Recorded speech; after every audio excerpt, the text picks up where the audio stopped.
नाविका, जिन लोगों ने देश को, मुख्यमंत्री पद को और पार्टी के अध्यक्षता के पद को अपने बाप की जागीर समझ के रखा हो, उनको लगता है संवैधानिक संस्था जो देश की संस्था है उसके बचाव में बोलना मतलब अपने मामू और खालू के लिए बोलना। क्योंकि आप लोग अपने चाचा और भतीजे के आगे देख नहीं पाते, इसलिए देश की संस्था, देश की सेना, देश के राम मंदिर पर आप लोग कुठाराघात करते हैं।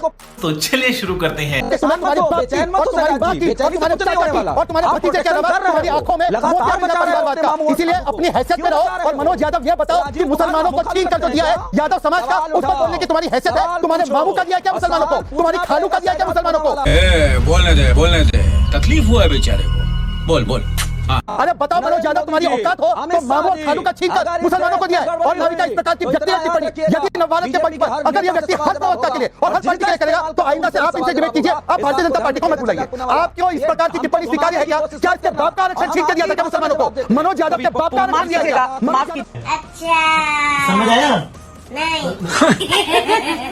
माफ कीजिएगा, मैं अब इस डिबेट में आ रही हूँ। मनोज यादव जी और शहजाद पूनावाला जी, भाषा पर नियंत्रण करने के लिए आज चुनाव आयोग ने दोनों पक्षों को कहा है, दोनों पक्षों को कहा है कि क्योंकि देश का फैब्रिक, आप सोशल फैब्रिक खराब नहीं करें।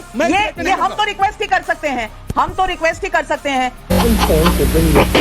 मैं सिर्फ इतना कहूंगी, एक गलती करे तो दूसरे को भी गलती करना नहीं चाहिए। मैं शहजाद जी आप बैठिए ना, आप तो बात कह चुके, आपकी पूरी बात मैंने सुनी है। शहजाद जी, नाविका जी हम डिबेट करने पूरी बात सही है, जनता ने आपकी पूरी बात सुनी। नाविका जी एक सेकंड, मैं मेरी पार्टी का अधिकृत नुमाइंदा होने के नाते एक संस्कृत एक अच्छी डिबेट करने आता हूं। मैं किसी से व्यक्तिगत नहीं होता हूं, पर आज जिस प्रकार से इसने मेरे परिवार पे हमला किया है, मैं भारतीय जनता पार्टी की ओर से इनके साथ डिबेट में नहीं बैठूंगा। आप डिबेट चलाइए और इनसे पूछिए इनके बाप का दिया था क्या आरक्षण? मुसलमानों को समा दिया आप करिए। मैं इस प्रकार के भद्दे और अशालीन शहजाद जी मैं आपसे खाली इतनी विनती करूंगी कि आप एक बहुत बड़े दल के बहुत बड़े राष्ट्रीय प्रवक्ता हैं और आप सबका दिल जीतने के लिए और आप सक्षम भी हैं और आप काबिल भी हैं इसके लिए। ये मामू खालू को लाने की आवश्यकता क्या है? सॉरी, मैं तो कह रही हूँ कि ये बिल्कुल सही नहीं है। माफी मंगवाइए। मैं बिल्कुल कह रही हूँ ये सही नहीं है। मैं बिल्कुल आपत्ति जता चुकी हूँ इस पर और इसीलिए मैंने आपको बोलने का मौका भी दिया। मनोज यादव जी आप इतने दिनों के बाद लौट कर आए हैं। ये कौन है? नहीं मनोज यादव जी, मुझे लगता है हमें एक सीमा में रहना चाहिए, और ये सीमा हम सबके लिए सही है, नहीं, ऐसा नहीं हो सकता। कह दो कि ये झूठ है। नाविका, मैं इनसे पूछूं कि तेरे बाप ने बिल्कुल मैं इस डिबेट में कभी भी नहीं चाहूंगी मेरे किसी भी आदरणीय पैनलिस्ट के साथ इस तरह से हो, और मैं समझती हूं और मैंने पहले ही अपनी आपत्ति जताई थी, लेकिन मेरे साथ यहाँ तहसीन जी भी बैठे हैं और मैं माफी मांगती हूँ। बहुत बुरे लग रहे, तौबा थारा मूड खराब कर दी। लेकिन जो जनता में मैं देख के आया हूं उस पे ये 28,000 वोट का कोई असर नहीं पड़ेगा, क्योंकि बीजेपी हर सीट पे लाखों वोट से हारने जा रही है। अगर बेईमानी भी की होगी, मैं मान लेता हूं की होगी, तो निश्चित तौर पे वो बेईमानी भी काम नहीं आएगी, क्योंकि जब कहते हैं ना कि जब हम स्लिप करते हैं तो हमें पकड़ने के लिए कोई एक पेड़ का ठूट भी नहीं मिलता जिससे हम अपने आप को रोक सकें।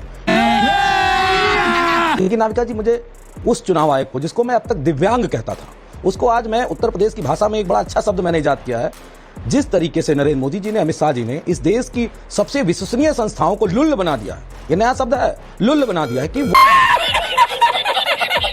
आंकड़े प्रस्तुत करने में 10 दिन लगा रहे हैं। तो इसका मतलब या तो कोई ओपीएम जैसा नशा करवाते हैं, या तो उन पे कोई कनपट्टी पे गन रख देते हैं कि जैसा हम कहेंगे वैसा आप करना। तो ये देश में अविश्वसनीयता जो बढ़ रही है, इस पे निश्चित तौर पे नरेंद्र मोदी को, चुनाव आयोग को और जितने भी लोग हैं सबको जवाब देना पड़ेगा। लेकिन एक बात और भी मैं आपको बता दूं जो आपके दर्शक सुनना चाहते हैं। अगर किसी तरीके की चुनाव आयोग ने हेराफेरी की या कोई इस तरह का काम किया तो जनता बैठी है क्रांति करने के मूड में, क्योंकि मैं जनता में जो खुशबू सूंघ के आया हूं वो परिवर्तन की है, बदलाव करने की है। और अगर जनता बदलाव करना चाहती है तो कोई इलेक्शन कमीशन, कोई प्रधानमंत्री, कोई गृह मंत्री, उसकी कोई ताकत नहीं है, क्योंकि इस पूरी दुनिया में भारत की ताकत भारत की जनता है। तो इसलिए हम तो एक ही बात कहेंगे, नरेंद्र मोदी जी कोई अनावश्यक बात मत करिए। आप चुनाव लड़ रहे हैं, अपने काम पे वोट मांगिए। लेकिन दुर्भाग्यपूर्ण तो यह है नाविका जी, देश के प्रधानमंत्री जिन बहनों को 3 तलाक पे निजात दिलाई थी, उनके भाइयों के अगर कहीं गलती से भी सर्टिफिकेट आरक्षण के बन रहे हैं तो मोदी जी को बड़ा दर्द है। तो क्या नरेंद्र मोदी जी को सिर्फ बहनों से प्यार है, भाइयों से नहीं प्यार है? सही बात है। खैर, जितना भी इस देश के इतिहास में लिखा जाएगा और जब ईवीएम का जिक्र होगा, किन भाइयों से प्यार है, किन बहनों से, इस चर्चा पर लौट कर आती हूं। लेकिन मनोज यादव जी, संवैधानिक संस्थाओं के लिए जो आपके शब्द हैं, मुझे लगता है इन शब्दों पर पुनर्विचार करना चाहिए। और मैं ये भी पूछूंगी, ये वोटर टर्नआउट का ऐप आपके पास है या नहीं? इस पेशे को भड़वागिरी कहते हैं। अगर आपके पास ये वोटर टर्नआउट का ऐप है तो इसमें आपको रियल टाइम में सारे अपडेट होने वाली चीजें दिख जाएंगी। लेकिन आपको पढ़ने लिखने से तो मतलब है नहीं, नंबर देखने से मतलब है नहीं, आपको सिर्फ लोगों के मन में कहीं ना कहीं डाउट पैदा करना है। और आप कह रहे हैं फिर जब चुनाव हो जाएंगे अगर हम हारेंगे तो जनता जो है जो करना चाहेगी करेगी। चुप हो जा सातवीं फेल। कोई संस्था फिर कोई मायने नहीं रखती, बल्कि मैं तो कहूंगी कि आप ऑलमोस्ट ये कह रहे हैं कि देश में अराजकता फैले और आप इसकी तरफ प्रोत्साहन कर रहे हैं, जो बहुत डेंजरस गेम है। लेकिन शहजाद पूनावाला, नाविका जी, मैं बात क्लियर कर दूं, सुन लीजिए। ये आज मैं अपनी डर किस बात कर का? दूं। ये 2019 के चुनाव मैं आऊंगी मनोज जी आपके पास, लेकिन Shehzad Poonawalla, no my dear friend, मैं तुम्हें भड़वा कहता हूं, दलाल कहता हूं, और बताओ 2019 के चुनाव से पहले 4 दिन पहले ईवीएम का वीवीपैट का रोना था। इस चुनाव में फिर से, तब भी सुप्रीम कोर्ट का वर्डिक्ट आया था, अब भी सुप्रीम कोर्ट का वर्डिक्ट आया है। इलेक्टोरल रोल्स की भी चर्चा होती है, उसमें भी सुप्रीम कोर्ट जाते हैं, सुप्रीम कोर्ट वापस भेज देता है, लेकिन फिर भी ये मुद्दा उठाना है। मैं पूछना चाहती हूँ, क्या ये आदत हो चुकी है या ये अब हार का डर सता रहा है, इसलिए वापस ईवीएम का बहाना उजागर हो रहा है? तुम चुल्लू भर पानी में जाके डूब के मर जाओ। जनता ने जिसको लुल बना दिया है 14 में, 17 में, 19 में, 22 में, 23 में, उनका मानसिक संतुलन इस प्रकार से हो जहां पर कि वो संवैधानिक संस्थाओं पर इस प्रकार का कुठाराघात करे, ये कोई अस्वाभाविक बात नहीं है। ये एक्सपेक्टेड लाइंस पर कर रहे हैं, क्योंकि ईवीएम तो बहाना है, अपने परिवार को हार से तो बचाना है ना। नाविका जी, इनसे पूछिए, क्योंकि तो आपने बताया कि वोटर ऐप में तो आता ही है। और आज तो राहुल गांधी का वीडियो सामने आ गया है। उन्होंने कहा कि इंदिरा जी की सरकार हो, मनमोहन जी की, राजीव जी की सरकार हो, हमने हमेशा ऐसा सिस्टम बनाया जो तथाकथित पिछड़े वर्गों के खिलाफ काम करता था। आज मुझे लगता है कि ओबीसी के ऊपर जो इतना बड़ा फैसला आया है पश्चिम बंगाल की कोर्ट का, उस पर मैं जानना चाहता हूं कि मुसलमानों को धार्मिक आधार पर देना संविधान के खिलाफ है या नहीं है। अच्छा, और इस चक्कर में ओबीसी के अधिकार पर जो आज कुठाराघात हुआ है उस पर जवाब दे। मैं कह सकता हूं आज जो लोग घूम कर आए हैं उनकी जमीन तो बची नहीं, ये प्रोविजनली हार मान चुके हैं। फाइनल हार 4 जून को मानेंगे और 4 फेज में मानेंगे। पहले ओपिनियन पोल मीडिया को गालियां देंगे, फिर उसके बाद वो जनता को गाली देंगे, ईवीएम ईसी को गाली देंगे, और फिर उसके बाद देश को गाली देंगे। कैसा फिर मारने का आएगा तू? देखिए, अगर नाविका जी कोई ऐप है, कहीं पे आंकड़े हैं और आप चाहती हैं या देश जानना चाहता है, जान सकता है।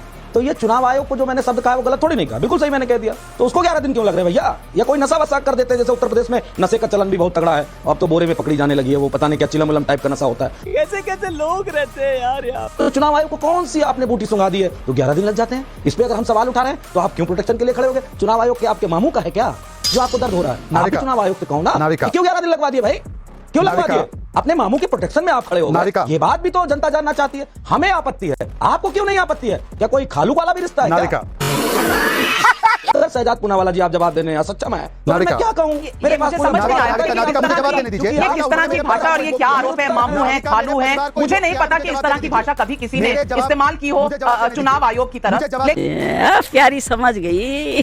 लेकिन मैं सिर्फ इतना कहती हूँ कि ये कोई भी ऐप नहीं है, ये ऐप एक संवैधानिक संस्था ने लगाई है। आपको मोदी पर विश्वास नहीं है, आपको संस्थाओं पर विश्वास नहीं है, आपको ईवीएम पर विश्वास नहीं है, आपको तो किसी चीज पर विश्वास नहीं है। तो किसी चीज पर विश्वास नहीं होगा तो सिस्टम चलेगा कैसे, ये मैं नहीं जानती। लेकिन मैं आ रही हूँ, अरे बहुत मनुष्य लग रहे हो, मत करो, रहने लो। जी बिल्कुल आ रही हूँ आपके पास, लेकिन पहले तहसीन पूनावाला जी से पूछना चाहती हूँ। तहसीन पूनावाला जी, बस 2 सवाल है मेरे। यदि आप उनको मेरे पर जाने का अधिकार देती हैं और मेरी बात सुनती हैं। Shehzad ji, okay counter. हम क्यों शो में? Navika, okay counter. मनोज जी शांत। नाविका, उन्होंने व्यक्तिगत टिप्पणी की है। मुझे उम्मीद है कि अगर ऐसी व्यक्तिगत टिप्पणी आप स्वीकारती नहीं है तो मुझे बोलने का मौका देंगी। धन्यवाद आपका। नाविका, बिल्कुल शहजाद जी जवाब दीजिए। नाविका, मैं आपसे चाहूंगा कि मेरी बात को आने दिया जाए, ना कि बीच में हस्तक्षेप। हम कोई मंदिर का घंटा है कि कोई भी आके बता जाता है?